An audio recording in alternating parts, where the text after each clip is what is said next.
मैं अनुराग त्रिपाठी आज आपके बीच में जो सामने आपको दिख रहा है डी मार्ट, इसके बारे में बताना चाहता हूँ।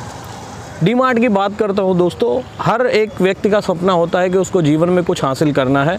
कुछ ऐसी ही सोच लेके राधा कृष्ण दमानी जो इसके हेड ऑफ डिपार्टमेंट हैं, वो एक परिवार में पैदा हुए।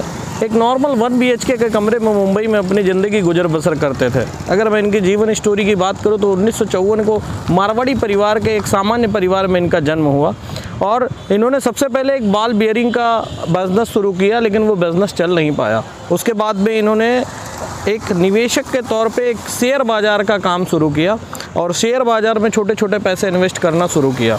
जब छोटे छोटे पैसे इन्वेस्ट किए तो आपको जानकारी के लिए बताऊं कि 80 और 90 के दशक में राधा कृष्ण दमानी सबसे बड़े शेयर बाज़ार के गुरु माने जाते थे। ऐसा भी माना जाता है राकेश झुनझुनवाला जो बहुत बड़े निवेशक है, वो हमेशा राधा कृष्ण दमानी को अपना गुरु मानते थे इस शेयर बाज़ार में। राधा कृष्ण दमानी के पास जब ठीक ठाक पैसा आ गया तो उन्होंने रिटेल चेन की शुरुआत की मुंबई के पवई से। मुंबई के पवई में उन्होंने सबसे पहला अपना मॉल खोला जिसका नाम उन्होंने रखा डी मार्ट। डी मार्ट जब पहले दिन से खुला तभी से उनका ये सपना था कि मुझे कुछ अलग करना और भारत के लोगों के लिए कुछ बड़ा करना। ये सोच को रखते हुए मुंबई के पवई से शुरू हुआ ये बिज़नेस आज के डेट में भारत के 14 राज्यों से ज़्यादा जगहों पे अवेलेबल है और लगभग इसकी 300 से ज़्यादा ब्रांचेस हैं।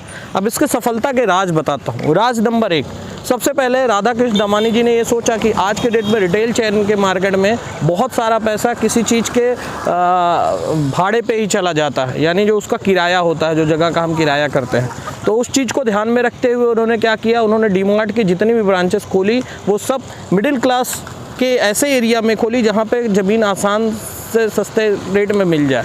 उसके बाद उन्होंने ज़मीन खरीदने के बाद पूरा ये कंस्ट्रक्शन जो आप देख रहे हैं इस तरीके का कंस्ट्रक्शन खुद का किया। आज के डेट में इनके पास टोटल 300 से ज़्यादा स्टोर्स हैं और ये आए दिन संख्या में बढ़ भी रहा है। दूसरी अगर हम बात करें तो सबसे बड़ा इन्होंने कस्टमर्स का ये फ़ायदा रखा कि कस्टमर्स बहुत कंफ्यूज होते हैं अगर एक नहीं 10 ब्रांड के सामान रखते हो आप। तो इन्होंने क्या किया, एक लिमिटेड ब्रांड्स के साथ टाई अप किया और लिमिटेड ब्रांड्स ही अपने स्टोर्स में रखना शुरू किया।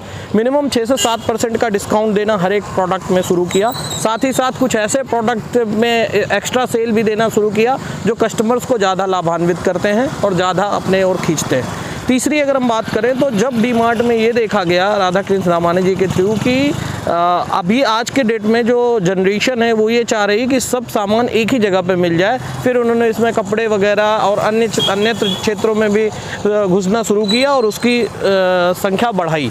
अब बात करते हैं आज के कंडीशंस में। तो आज के कंडीशंस में पता है इनकी 3 बेटियां हैं, मधु और अंजुलिका। ये दोनों बेटियां मिलकर के ही ये पूरा व्यवसाय अभी संभाल रही, क्योंकि राधा कृष्ण दमानी जी अभी 67 साल के हो गए हैं। और आज की डेट में अगर हम बात करें 2021 में इन्होंने टारगेट रखा था कि इनको 0 ऋण पे लेकर के आना है। तो आज के डेट में बताऊं कि वो अपने उस टारगेट को भी अचीव कर लिए हैं। दूसरी बात बताऊं, आज फोर्ब्स की टॉप 8 की लिस्ट में इनका नाम आता है। जो टॉप 10 अमीरों की संख्या है उसमें 8वें नंबर पे आते हैं हमारे राधा कृष्ण दमानी जी। दूसरी अगर हम बात करें तो आज इनकी जो बड़ी बेटी की शादी हुई है वो बहुत जाने माने रईस उद्योगपति के साथ हुई है, मुंबई के ही।